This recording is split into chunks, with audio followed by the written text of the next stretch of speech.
इस वक्त आप आराम से बैठकर इस वीडियो को देख रही हैं, मगर मैं आपको कहूँ, आज जिस जगह पर आप अभी बैठे हो वो जमीन आज से करोड़ों साल पहले 8,500 डिग्री के तापमान से उबल रही थी, या जिस जगह पर आप बैठे हैं वो जगह लाखों सालों तक बर्फ से ढकी हुई थी। ये दोनों बातें सच हैं। इस 15 मिनट की वीडियो के अंदर आप पृथ्वी के 450 करोड़ साल के सफर को देखने वाले हैं। जिस जगह आज हमारा सौरमंडल है, वहाँ विभिन्न प्रकार की गैस और धूल के बादल हुआ करते थे। वैज्ञानिकों के मुताबिक इन धूल के बादलों से दूर एक तारा हुआ करता था। वक्त के साथ साथ उस तारे की ऊर्जा कम होने लगी, जिसके कारण उसके अंदर एक विशाल विस्फोट हुआ। विस्फोट की वजह से अंतरिक्ष की ये धूल एक दूसरे से दबने लगी। इस दौरान बादलों में स्थित धूल के कण दबाव और गर्मी के कारण बड़े उल्कापिंड और पत्थरों में परिवर्तित हो चुके थे, और इसी दबाव की वजह से इन बादलों में स्थित रेडियो एक्टिव पदार्थ ने ग्रेविटी का निर्माण किया। इस ग्रेविटी के कारण बीच में हाइड्रोजन और हीलियम इकट्ठा होने लगे। बीच के इस भयंकर दबाव के कारण एक विशाल विस्फोट हुआ, और इसी विस्फोट के कारण हमारे सूरज का जन्म हुआ। अंतरिक्ष में फैले एस्ट्रॉयड यानी क्षुद्र ग्रहों में भारी वजन की वजह से सूरज के करीब आकर सूरज की परिक्रमा करने लगे, जिसके फलस्वरूप मरकरी, विनस, अर्थ और मार्स जैसे ग्रहों का निर्माण हुआ। वैज्ञानिकों के मुताबिक उस वक्त पृथ्वी और मार्स यानी मंगल ग्रह के बीच थिया नामक ग्रह सूरज की परिक्रमा किया करता था। पृथ्वी पर ग्रेविटी होने की वजह से सूरज की परिक्रमा करने वाले एस्ट्रॉयड अब पृथ्वी की परिक्रमा करने लगे, और धीरे धीरे करोड़ों सालों तक ये पृथ्वी पर गिरते रहे। और ऐसी घटना हमारे पड़ोसी ग्रह थिया पर भी हो रही थी, जिसके कारण थिया पृथ्वी के और करीब आने लगा और आगे पृथ्वी से टकराया। इस भयंकर टकराव की वजह से पृथ्वी के हिस्से कणों के रूप में अंतरिक्ष में फैल गए और एक रिंग्स की तरह पृथ्वी की परिक्रमा करने लगे। इन्हीं परिक्रमा करते हुए कणों में टकराव होने लगा, जिसके कारण हमारे चांद का निर्माण हुआ। उस वक्त पृथ्वी पर सिर्फ एक ही समुद्र हुआ करता था, और वो था 1900 डिग्री सेल्सियस के तापमान पर उबलते हुए लावे का। उबल रही थी वो सारी चीजें जिसे आज आप अलग अलग नाम से जानते हैं। वक्त के साथ साथ पृथ्वी धीरे धीरे ठंडी हो रही थी, जिसके कारण पृथ्वी के भारी तत्व जैसे धातु और रेडियो एक्टिव पदार्थ पृथ्वी के केंद्र में जाकर इकट्ठा हो गए, और हल्के पदार्थ पृथ्वी की सतह पर आ गए। लाखों सालों तक पृथ्वी पर उल्कापिंडों की बरसात हुई, और इन गिरते हुए उल्कापिंडों में जमा था नमक, मिनरल्स और पानी। करोड़ों सालों तक इन उल्कापिंडों की बरसात होती रही, और धीरे धीरे पृथ्वी की ऊपरी सतह पानी से ढकने लगी। वैज्ञानिकों के मुताबिक यही वो वक्त था जब दूर गहरे पानी के अंदर निकलते ज्वालामुखियों से पहली बार सूक्ष्म जीवों का निर्माण हुआ। लाखों सालों बाद एक वक्त ऐसा आया जब पृथ्वी की पूरी सतह पानी से ढक चुकी थी। हमारी पृथ्वी के सबसे अंदर का कोर रेडियो एक्टिव पदार्थ से बने होने की वजह से हरदम गर्म होता रहता है, लेकिन जब भी पृथ्वी की ऊपरी जमीन ठंडी हो जाती है, तब पृथ्वी के अंदर की गर्मी बाहर नहीं निकल पाती, जिसके कारण ज्वालामुखियों का निर्माण होता है। और उस वक्त कुछ ऐसा ही हुआ। पानी से ढकी हुई पृथ्वी पर हजारों की तादाद में ज्वालामुखी निकलने लगे, और आने वाले लाखों सालों तक इन ज्वालामुखियों का निकलना जारी रहा, जिससे पानी के ऊपर जमीन का निर्माण हो रहा था। इस वक्त भी पृथ्वी पर वातावरण न होने की वजह से अंतरिक्ष से उल्कापिंडों की बरसात हो रही थी। आज से लगभग 300 करोड़ साल पहले पृथ्वी पर ऐसा वक्त आया जब पृथ्वी का वातावरण लगभग स्थिर होने लगा था। ज्वालामुखी निकलने धीरे हो गए थे, और पृथ्वी का एक दिन 12 घंटे का हुआ करता था। साल बीतते गए, और धीरे धीरे ये सूक्ष्म जीव विकसित होते गए और समूह में रहने लगे। आज से लगभग 250 करोड़ साल पहले पहली बार पृथ्वी पर ऐसे जीवों का निर्माण हुआ जो जीने के लिए ये पानी के अंदर के मिनरल्स यानी खनिज पदार्थ और धूप का इस्तेमाल करते थे, और मल त्याग के रूप में ऑक्सीजन बाहर निकालते थे। इस वक्त तक पृथ्वी पर ज्यादातर ज्वालामुखी निकलने बंद हो चुके थे, और इन माइक्रोबैक्टीरिया की वजह से वातावरण में ऑक्सीजन की मात्रा बढ़ रही थी।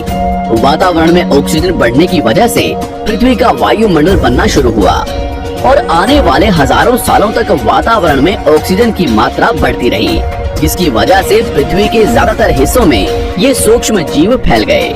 हजारों सालों बाद एक वक्त ऐसा आया जब पृथ्वी में ज्यादा ऑक्सीजन बढ़ने के कारण ये सूक्ष्म जीव मरने शुरू हो गए। उस वक्त तक पृथ्वी का वातावरण ठंडा होने के साथ साथ ऑक्सीजन से भी भर चुका था, जिसके कारण जमीन और वातावरण में स्थित आयरन यानी लोहे के मिनरल्स पानी में स्थित ऑक्सीजन से रिएक्ट होने लगे। और एक वक्त ऐसा आया जब पृथ्वी की जमीन आज के मार्स के जैसे लाल हो चुकी थी। वक्त बीतने के साथ साथ धरती की टेक्टोनिक प्लेट्स में दरार होने लगी, जिसके कारण पृथ्वी के अंदर का लावा जमीन की तरह कई लाखों सालों तक खुला उबलता रहा। और यही वो कारण था जिसके कारण पृथ्वी के वातावरण में कार्बन डाइऑक्साइड की मात्रा बहुत बढ़ गई और पृथ्वी पर एसिड की वर्षा शुरू हो गई। एसिड रेन की वजह से पृथ्वी का तापमान घटने लगा और तापमान इतना घटा कि पृथ्वी के ऊपर स्थित पानी बर्फ में परिवर्तित होने लगा। पृथ्वी पर पहली बार भयंकर आइस एज आया। इस वक्त पूरी पृथ्वी सफेद बर्फ से ढक चुकी थी। आमतौर पर जब धरती पर सूरज की किरणें गिरती हैं, तब जमीन उन किरणों को सोख लेती है, मगर क्योंकि पूरी पृथ्वी बर्फ से ढक चुकी थी और क्योंकि बर्फ सफेद और चमकीली होती है, जिसके कारण सूरज की किरणें धरती पर गिरने के बाद वापस चली जाती थी। इसी कारण से पृथ्वी कई लाखों सालों तक बर्फ से ढकी रही, मगर फिर से पृथ्वी के अंदर स्थित गर्मी ज्वालामुखी के रूप में निकलना शुरू हो गई और इन ज्वालामुखियों से निकलने वाली गर्मी ने बर्फ को पिघलाना शुरू कर दिया। इसी बीच पृथ्वी की गहराई में बचे कुछ सूक्ष्म जीव धीरे धीरे बदल रहे थे और अब वो ऑक्सीजन को अपने शरीर को बड़ा और जटिल बनाने के लिए इस्तेमाल करने लगे थे। इस बीच पानी में अलग से भी छोटे समुद्री पौधे निकलने शुरू हो चुके थे। बाहर जैसे जैसे ज्वालामुखी निकल रहे थे, वैसे वैसे वातावरण कार्बन डाइऑक्साइड की वजह से गर्म हो रहा था। वक्त के साथ साथ बर्फ तो पिघलने लगी, मगर धरती पर फिर से एसिड की वर्षा शुरू हो गई, जिसके कारण फिर पृथ्वी ठंडी होने लगी और फिर पृथ्वी की ज्यादातर सतह बर्फ से ढक गई। ऐसा बार बार कई हजारों सालों तक होता रहा और इसी कारण से अब समुद्री जीव धीरे धीरे वातावरण के हिसाब से विकसित हो रहे थे। इस बीच कई सारे जीव और समुद्री जंगल विलुप्त हो गए, मगर जो बच गए वो धीरे धीरे पृथ्वी के बदलते तापमान के हिसाब से ढलते गए और अब हजारों सालों बाद समुद्री पेड़ बर्फ की वजह से पूरी तरह से मरते या सूखते नहीं थे। अब सूक्ष्म जीव समुद्री जीव बन चुके थे। जब फिर से ज्वालामुखियों ने पृथ्वी की बर्फ को पिघलाना शुरू किया, तब ये समुद्री पेड़ जल्दी विकसित होकर फैल गए। धीरे धीरे वातावरण में ऑक्सीजन की मात्रा बढ़ने लगी और पृथ्वी पर होने वाली एसिड की वर्षा कम होने लगी। वातावरण में ऑक्सीजन आने की वजह से पृथ्वी की ओजोन लेयर्स मोटी होने लगी और आज से लगभग 47 करोड़ साल पहले पृथ्वी की ऊपरी सतह पर पहली बार मोसोस नामक प्लांट उगना शुरू हुआ। वक्त के साथ साथ जमीन पर अलग अलग प्रकार के पौधे और पेड़ उगना शुरू हुए। एक वक्त ऐसा आया जब जमीन के पेड़ों की लंबाई लगभग 80 से 100 फीट जितनी या आज के 5 से 6 मंजिला बिल्डिंग जितनी ऊंची हो चुकी थी। ये वो वक्त था जब समुद्री जानवर समुद्र से बाहर निकल रहे थे और जमीनी जानवरों में परिवर्तित हो रहे थे। धरती की ज्यादातर जमीन एक जगह इकट्ठी हो चुकी थी, जिसे आज हम पैंजिया महाद्वीप के नाम से जानते हैं। धीरे धीरे ये जमीनी जानवर डायनासोर्स में परिवर्तित हो गए। जिन डायनासोर्स ने पेड़ पौधे खाने शुरू कर दिए, उनका शरीर लंबा और विशाल रूप से विकसित होने लगा। कुछ डायनासोर्स शिकार किया करते थे, जिसके कारण वे छोटे और तेज होते चले गए।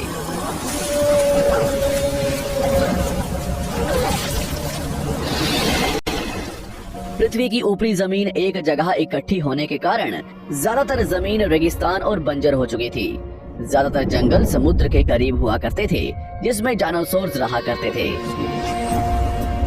आज से लगभग 20 करोड़ साल पहले पैंजिया महाद्वीप टूटना शुरू हो गया। पैंजिया के विभाजित होने की वजह से पृथ्वी की ज्यादातर ऊपरी जमीन पानी के संपर्क में आने लगी, जिसके फलस्वरूप पृथ्वी पर हरियाली बढ़ती गई, जिस वजह से डायनासोर्स और ज्यादा विभिन्न और विशाल होते चले गए। डायनासोर्स ने आने वाले लगभग 20 से 30 करोड़ सालों तक पृथ्वी पर राज किया। उस वक्त डायनासोर्स समुद्र से लेकर जमीन और आसमान तक पूरी पृथ्वी पर राज किया करते थे। इस दौरान अफ्रीका से टूटा भारत सीधे आकर आज के तिब्बत से टकराया और इस टकराव की वजह से हिमालय का निर्माण हुआ।